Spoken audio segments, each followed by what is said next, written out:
Assalamualaikum warahmatullahi wabarakatuh. Selamat pagi dan salam sejahtera untuk kita semua.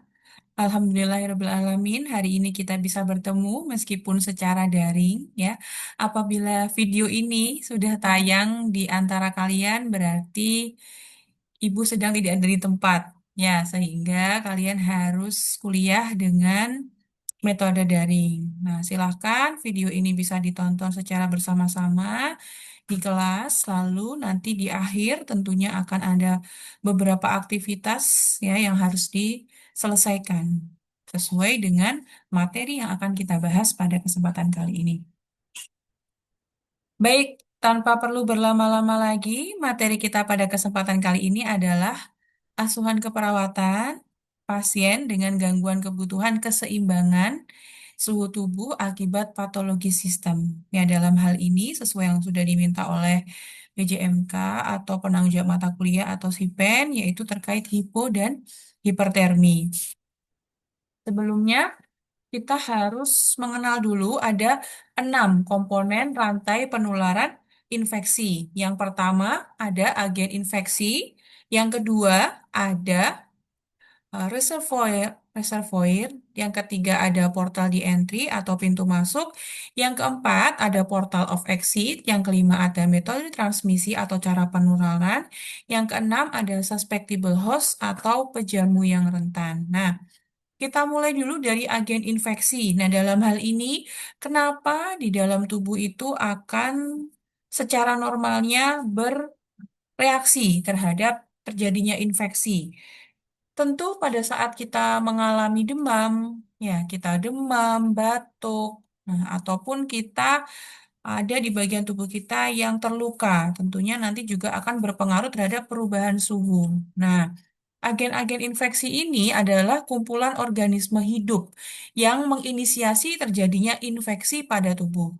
Yang mana reservoir ini adalah wadah di mana agen infeksi ini bisa tumbuh dan berkembang biak kapan saja serta dapat menular kepada inang atau kepada manusia. Nah, infeksi bisa dari virus, bisa juga dari bakteri. Nah, sehingga kita harus mewaspadai hal tersebut. Taunya dari mana, Bu, kalau ada bakteri di dalam tubuh? Tentunya kita harus melaksanakan pemeriksaan diagnostik. Ya, selain kita melakukan pemeriksaan fisik, tentunya ada pemeriksaan diagnostik yang mana digunakan dalam penentuan status diagnosa medis dari pasien. Yang ketiga ada portal di entry, pintu masuk. Ya, apabila kita bicara pintu masuk, maka apabila ada tubuh yang terluka, apabila ada kontak antara satu penderita dengan penderita yang lain, nah maka disitulah akan ada pertukaran, ya, ada transmisi dari infeksi bakteri ataupun virus, entah dari cara bersin, entah kita bersentuhan, ya, entah ada luka terbuka di tubuh kita, sehingga ada infeksi yang bisa masuk.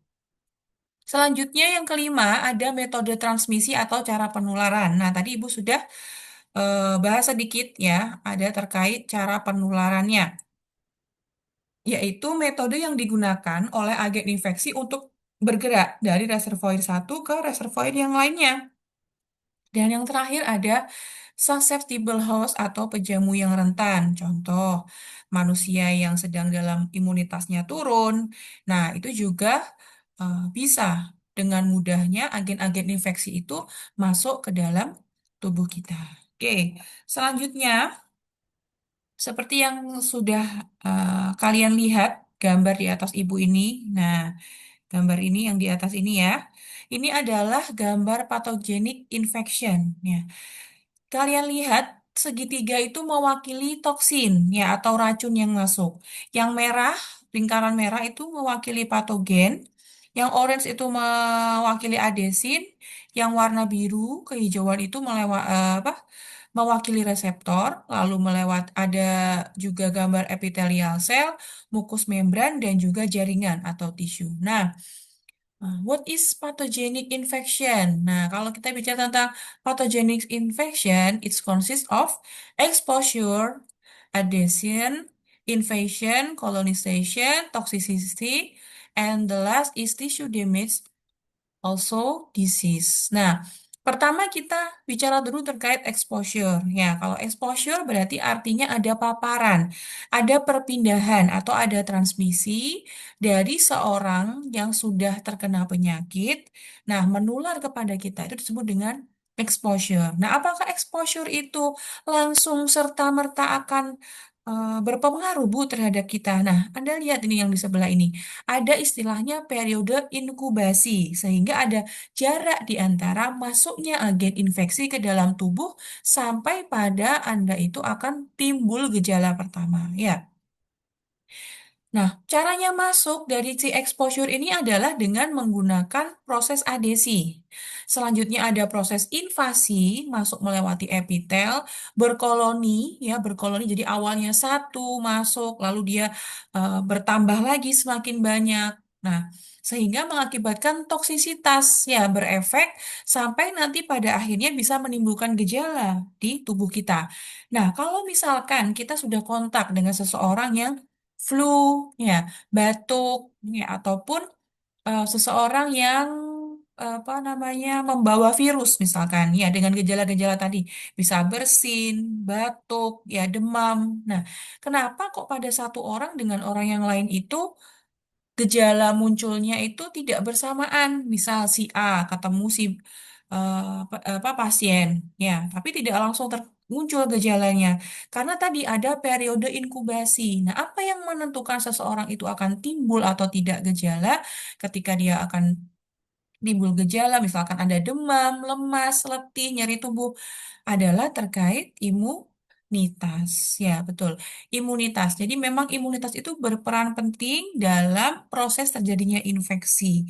Dalam tubuh sudah ada, ya ada natural killer cell, ada sel beta, ya. Lalu ada juga leukosit yang berusaha untuk terus-menerus apa? Memerangi patogen dan juga toksin yang masuk ke dalam tubuh kita. Nah, tapi kalau memang sudah toksisitasnya itu sudah tinggi di dalam tubuh kita dan imunitas kita, imunoglobulin kita tidak mampu untuk melawan dan mempertahankan hal tersebut, maka kita akan jatuh pada tahap prodromal. Ya, jarak antara mulai munculnya gejala non-spesifik seperti demam, lemas, letih, dan nyeri tubuh sampai gejala spesifik muncul. Pada masa ini, agen infeksi dapat berkembang biak dan menyebar ke manusia yang lain. Nah, itu sudah disebut dengan tahap sakit. Jadi, pasien sudah mulai merasakan gejala, sudah mulai sakit. Nah, sesuai dengan infeksi yang menyerangnya. Misal seperti kemarin COVID-19, ya ada gejala anosmia, ya kehilangan penciuman, ya penurunan indera pengecap, dan lain sebagainya. Dan yang terakhir, yang diharapkan oleh semua orang adalah kita bisa kembali lagi ke tahap pemulihan dengan cara apa? Tentunya dengan tindakan mandiri dan juga tindakan kolaborasi dari tenaga kesehatan. Tindakan mandiri kita apa? Bisa melakukan kompres dingin, kompres hangat, ya. Lalu kita berikan teknik relaksasi, ada juga kolaborasi pemberian apa? Antipiretik, ya anti demam, ya yang diberikan oleh dokter, diresepkan oleh farmasi, oleh dokter, lalu kita berikan kepada pasien. Sediaannya pun macam-macam, ya. Ada ibuprofen misalkan, ya kita minum secara oral. Ada juga paracetamol, ya yang sering sekali kita konsumsi ya paracetamol. Ada yang sediaannya per oral diminum, atau ada juga persediaannya itu yang harus kita berikan secara IV atau secara drip seperti itu. Ya, baik kita lanjut. Nah, ini mekanisme termoregulasi.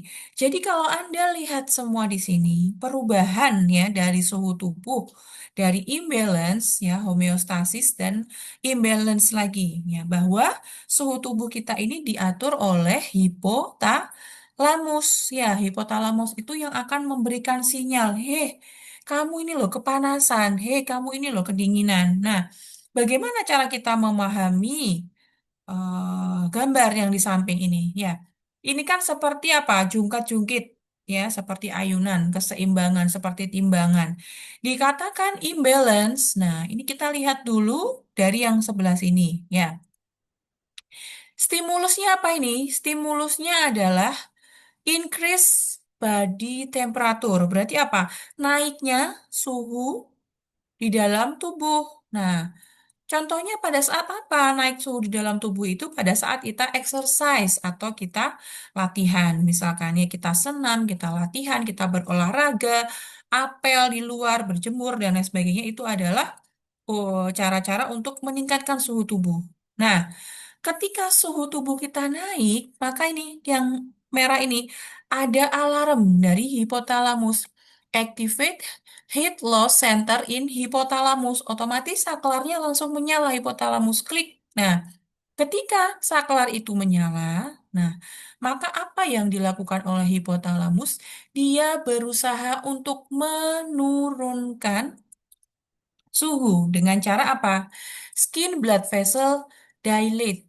Capillaries become flush with warm blood. Heat radiates from skin surfaces. Sweat glands activated secret perspiration, which is vaporized by body heat, helping to cool the body. Nah, maksudnya apa? Jadi setelah pengaktifan oleh hipotalamus, komandonya oleh hipotalamus tadi, si pembuluh darah itu akan berdilatasi. Berdilatasi itu apa? Melebar. Yang menyempit, dia melebar supaya apa? Supaya lebih memperlancar dari peredaran darah sehingga bisa menurunkan suhu. Nah, si kelenjar minyak ya yang ada di bawah kulit kita, kelenjar keringatnya ngapain? Dia berusaha itu mengeluarkan dalam bentuk keringat ya supaya suhu tubuh kita itu kembali ke normal. Ya. Nah, sekarang coba kalian pahami.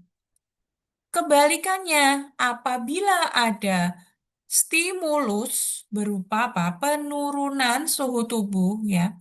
Yang sebelah sini ini, sebelah kanan. Body temperature decrease, blood temperature decline, and hypothalamus heat loss center shut off. Ya, yang saklarnya kalau pas panas menyala, ketika tubuh kedinginan, saklar dari hipotalamus akan menutup atau akan mati. Ya, dimatikan. Ya, dinonaktifkan. Supaya apa? Nah, yang berperan ada dua, pembuluh darah dan juga ada otot skeletal. Nah, sadar atau tidak, ketika kalian kedinginan, responnya apa? Ada yang bisa? Ketika ada hubungannya dengan skeletal otot. Kalian akan menggigil. Ya, menggigil. Nah, itu adalah respon dari tubuh Anda atau di sini yang dimaksud adalah skeletal muscle activate when more heat must be generated. Nah, dengan shivering begins, ya shivering. Jadi getaran itu akan muncul sehingga kenapa ya Bu kok kita setelah kedinginan itu kok menggigil? Nah, ini tadi jawabannya adalah ketika si hipotalamus tadi mematikan saklar ya, lalu skin blood vessels ya atau pembuluh darah itu akan apa? Akan menyempit ya, vasodilatasi. Beda dengan apa? Akan vasokonstriksi. Mohon maaf bukan vasodilatasi, vasokonstriksi. Ya, jadi akan menyempit sehingga meningkatkan suhu lagi supaya kita bisa kembali lagi ke homeostasis ya atau normal body temperature. Berapa rentangnya? Ya, betul ya, 35,6 derajat Celcius sampai 37,7 derajat Celcius. Ya, itu ya. Nah, di sini kalau misalkan kita paparan cahaya, untungnya ini pakai kaos putih. Kalau kaos putih dia cenderung untuk apa? Tidak terlalu menyerap panas. Nah, sehingga proses presipirasinya pun juga akan menurun. Ya, oke. Kita lanjut. Nah, gangguan pengaturan suhu tubuh ini ya yang sebenarnya akan kita bahas yaitu adalah pireksia, hiperpireksia, hipertermi, ya.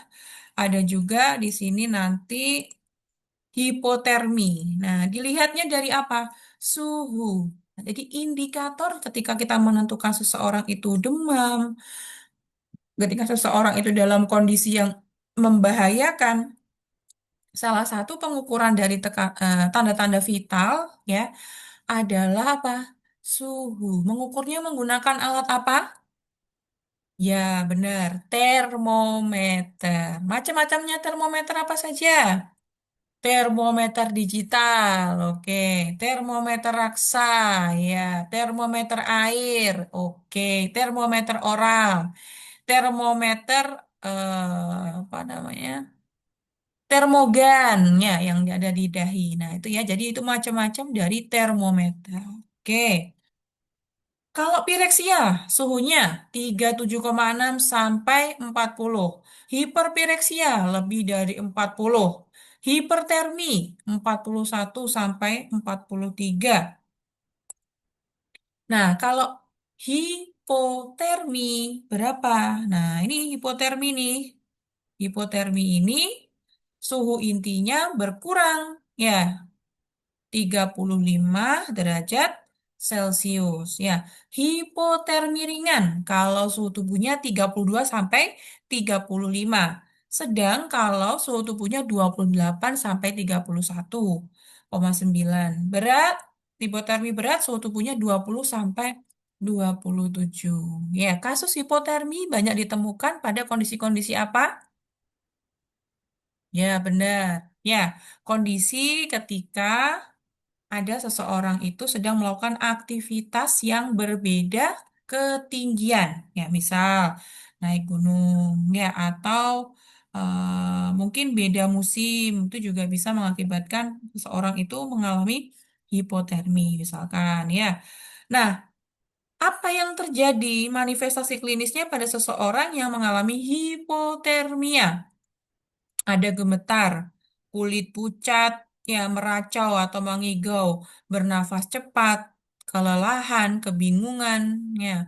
Kalau saat suhu tubuh kurang dari 32, korban sudah berhenti menggigil, tapi yang dirasakan apa? Justru malah kepanasan, kehilangan kesadaran, dan berhalusinasi, bahkan sampai bisa apa?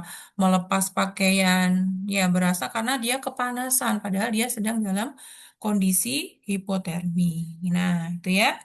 Nah, pertolongan pertama yang bisa kita lakukan ketika seseorang mengalami hipertermi adalah nih, memindahkan posisi itu ke dalam, misalkan kalau dia ada dalam di tenda, ya dimasukkan ke dalam tenda. Apabila ada baju yang basah, dikeringkan, ya. Bungkus di dalam selimut. Kalau selimutnya kurang tebal, bisa diberi selimut tambahan ataupun dilapisi dengan aluminium foil supaya lebih hangat. Ya, beri minuman hangat yang non-alkohol. Nah, kalau sudah pasien dilakukan pengecekan, wah kok ini henti nafas, henti jantung, nah maka kita harus berikan CPR bila perlu. Dan apabila pasien sadar, masih dalam kondisi hipotermi ringan, maka kita bisa memberikan makanan yang mengandung gula.